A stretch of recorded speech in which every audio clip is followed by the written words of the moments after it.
Assalamualaikum warahmatullahi wabarakatuh. Alhamdulillahirrabbilalamin. Dalam kesempatan ini kita bisa bertemu lagi dalam mata kuliah keperawatan medikal bedah. Kali ini kita akan membahas tentang kebutuhan rasa nyaman pada pasien dengan gangguan sistem imunologi. Sebelumnya kita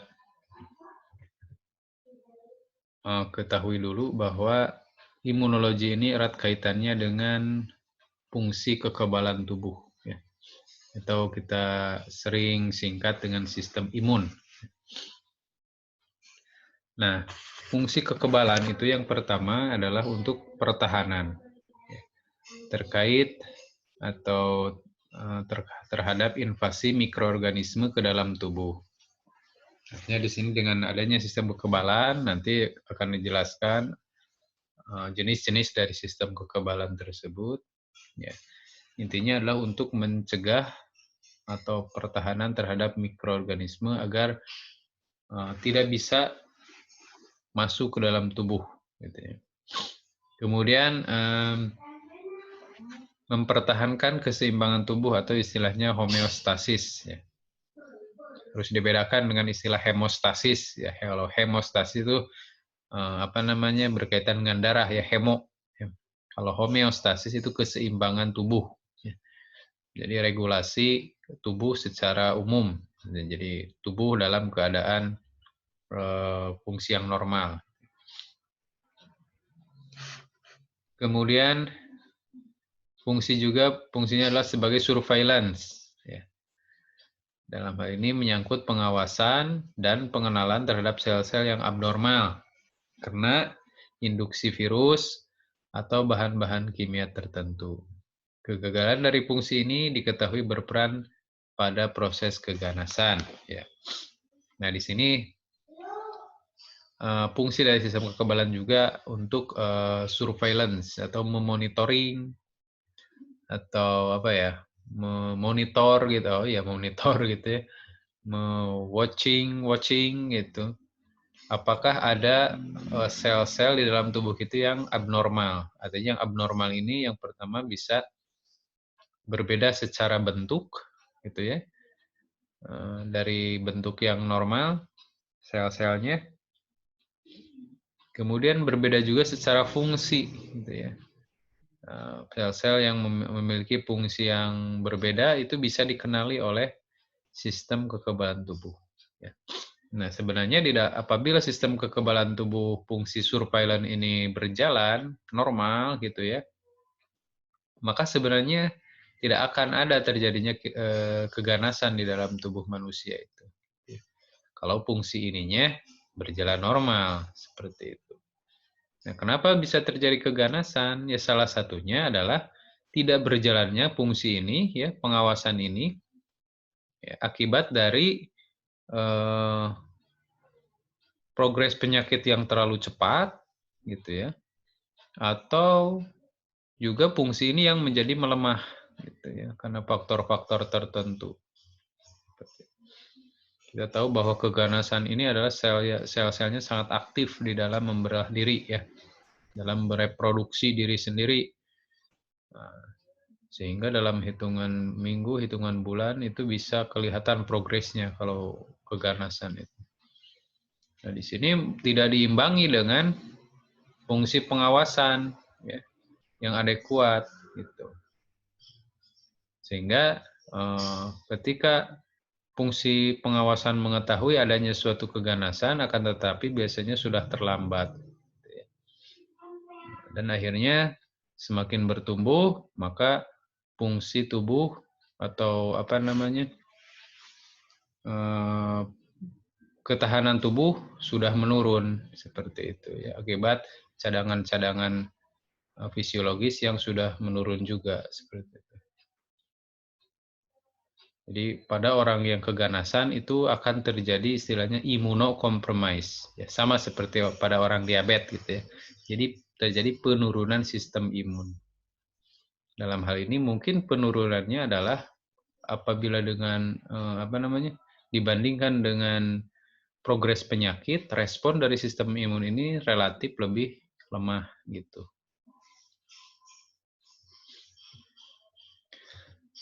Kemudian faktor-faktor yang mengubah mekanisme kekebalan yang pertama, faktor genetik. Artinya di sini sifat karakteristik dari kerja fungsi kekebalan tubuh itu sangat dipengaruhi oleh fungsi genetik atau keturunan dalam hal ini ya. Jadi ada orang-orang yang memiliki fungsi kekebalannya baik, ada yang normal gitu ya, ada yang rendah, ada yang hiperaktif juga ya, contohnya pada orang-orang yang alergi. Nah itu adalah adanya karakteristik dari genetik gitu ya, keturunan lah itu. Kemudian usia berhubungan dengan proses pematangan sistem kekebalan dan proses inaktif sistem kekebalan. Ya di sini kalau kita bicara matur atau tidaknya ya sistem kekebalan tubuh tentunya kalau bayi ya itu kurang dari 1 tahun itu belum begitu matang ya, balita lah gitu ya. Jadi sistem kekebalan tubuhnya belum begitu matang sehingga rentan terkena infeksi-infeksi semacam itu ya. Akibat dari sistem kekebalan tubuhnya yang belum matang. Nah ini kalau lansia justru terjadinya penurunan ya.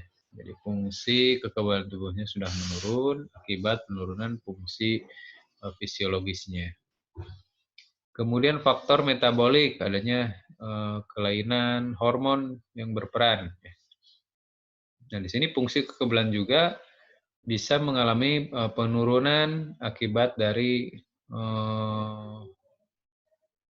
pengaruh hormon yang diproduksi oleh tubuh sendiri. Misalkan di sini ketika dalam keadaan stres fisik maupun stres psikologis, ya, maka tubuh akan merangsang produksi dari hormon glukokortikoid ya. Atau disebut juga hormon stres gitu ya. Atau fungsi hormon-hormon yang meningkatkan metabolisme. Nah, ini juga berpengaruh ya pada fungsi dari sistem hormon ini. Jadi hormonnya bisa mengalami penurunan fungsi sehingga orang yang stres, orang yang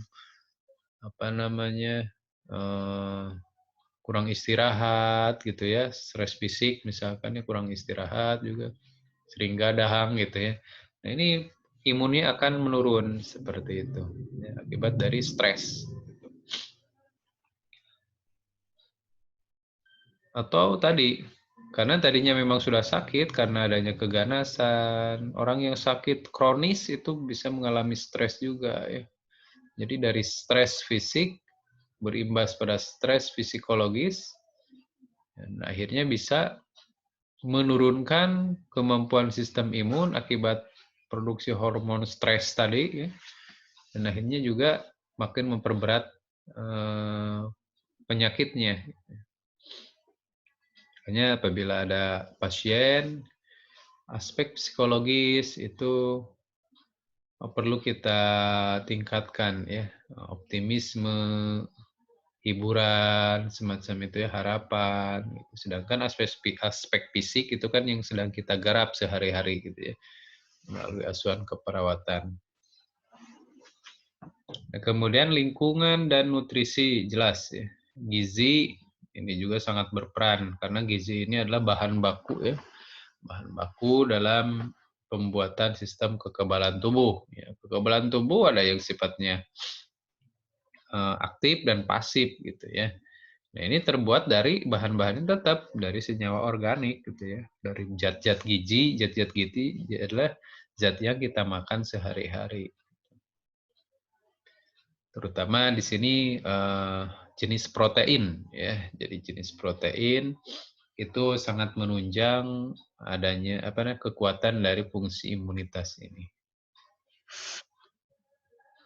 Kemudian faktor anatomis juga, adanya kerusakan pada kulit atau selaput lendir. Di sini kita tahu bahwa kulit itu merupakan sistem kekebalan tubuh yang primer, ya, yang bisa disebut yang utama gitu ya. Karena di sini meliputi seluruh bagian tubuh gitu ya. Kemudian barir yang sangat kuat yang sulit ditembus oleh mikroorganisme. Nah, apabila terjadi kerusakan selaput kulit, nah ini akan sangat mudah sekali orang terkena penyakit, ya, terutama penyakit-penyakit infeksi yang berasal dari mikroorganisme dari luar. Kemudian faktor juga mikroba, ya. Normalnya di dalam tubuh kita bukan berarti steril, ya. Tidak ada mikroorganisme yang ini hidup.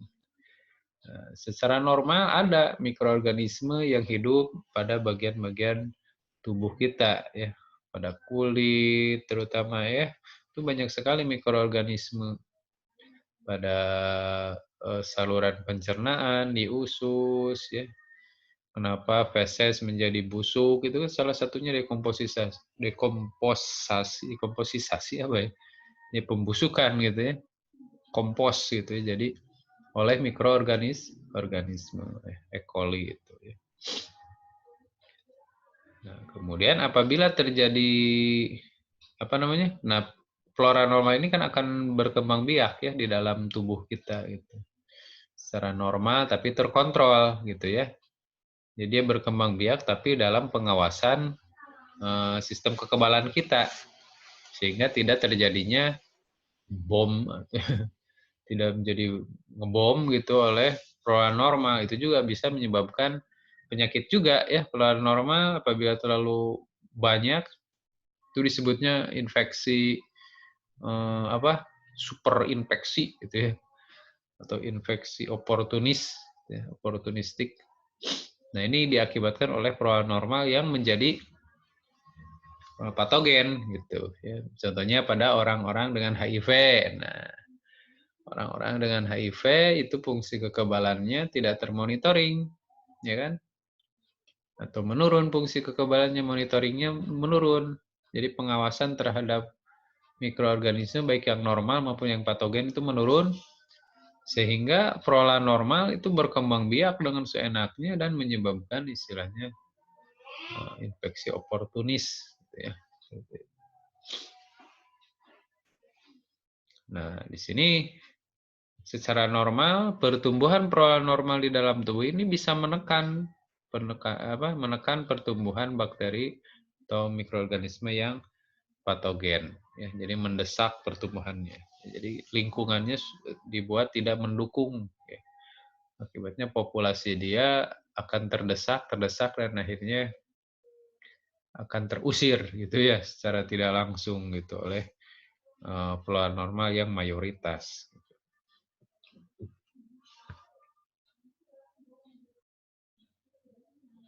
Nah, sistem imun ini dibagi menjadi dua golongan besar ya.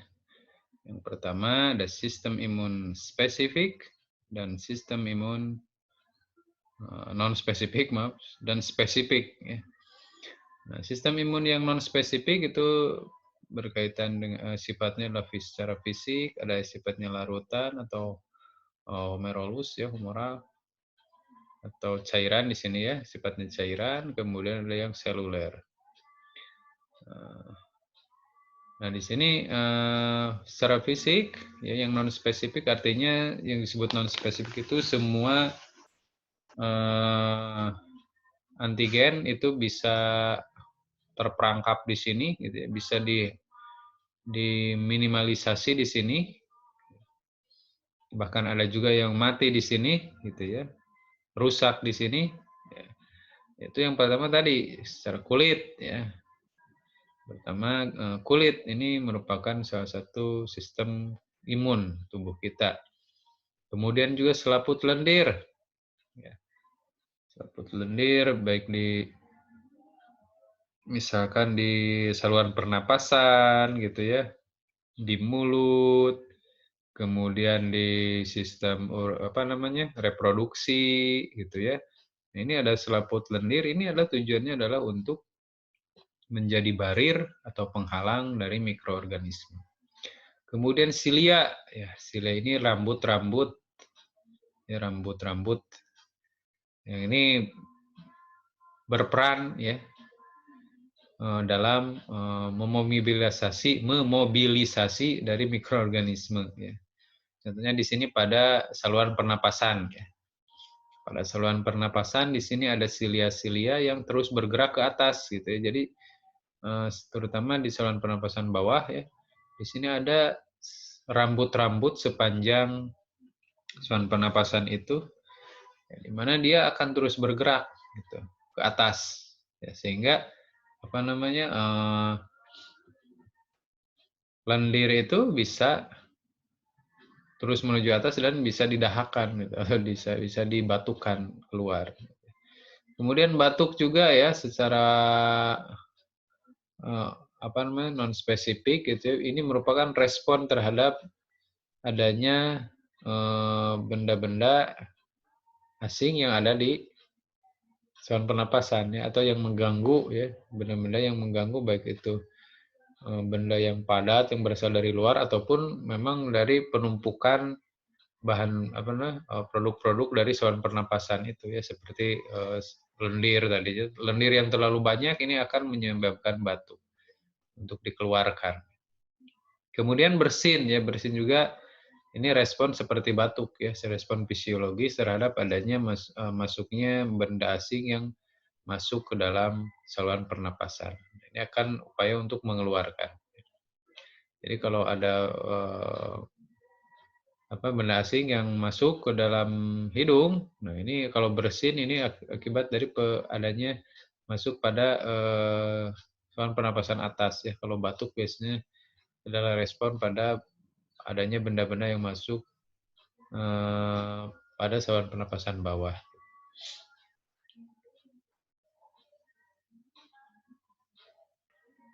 Nah, kemudian larutan ya. Nah, larutan ini bisa berupa biokimia ya, zat-zat gitu ya.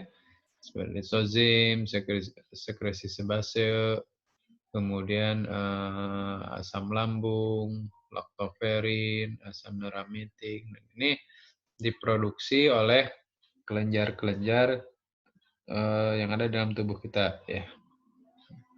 Di sini lisozim terdapat pada kelenjar keringat, sekresi sebase, kelenjar minyak ya. Asam lambung, laktoferin ini pada air susu ya, ASI ya gitu. Asam neuraminik ini pada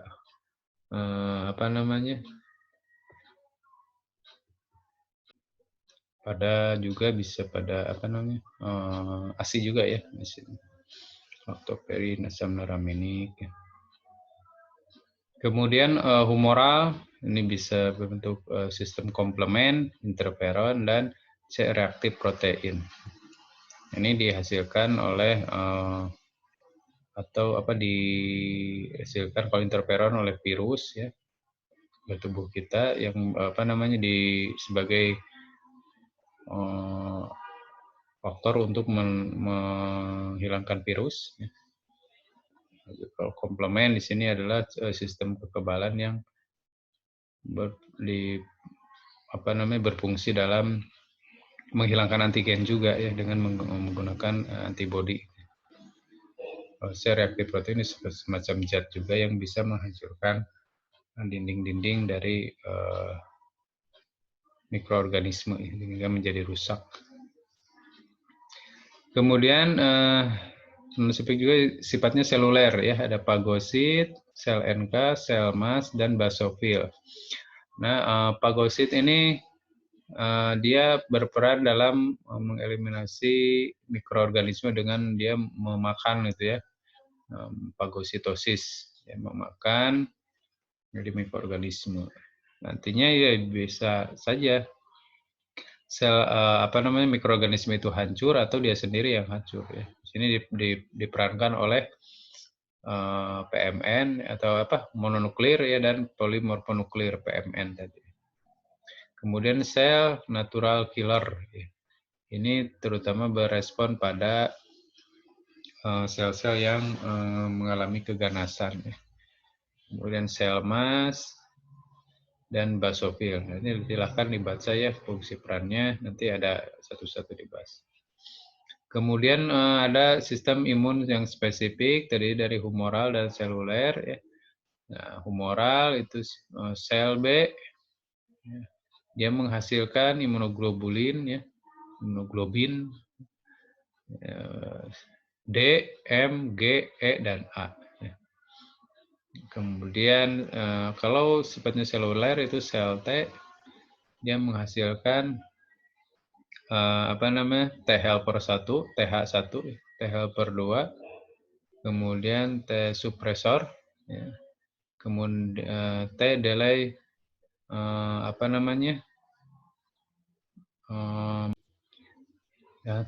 sel delay tipe hipersensitif dan sel T sitotoksik.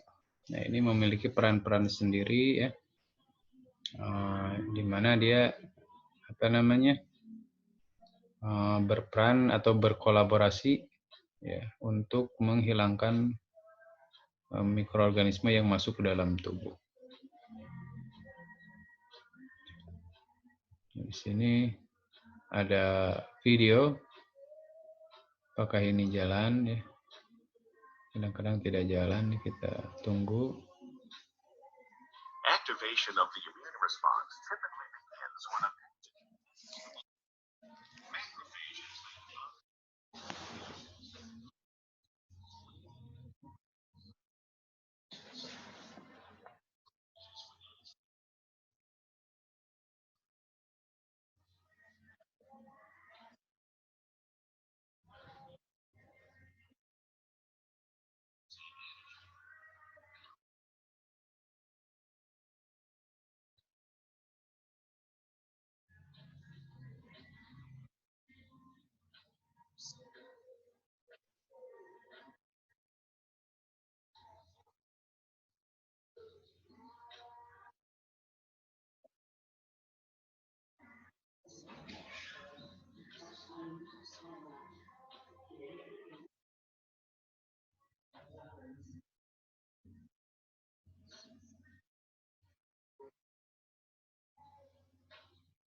Cara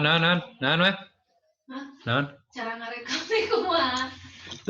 Si kuliah mana ngarekam, mami engke tengah sini. Cara naon sih?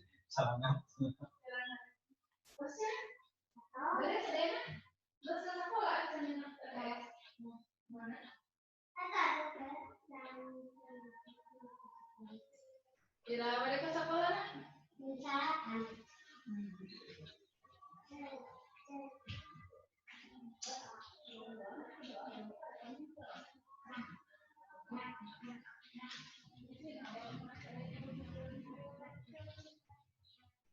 Nenek sama Ridwan.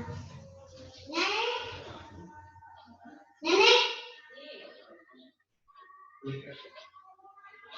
Ya.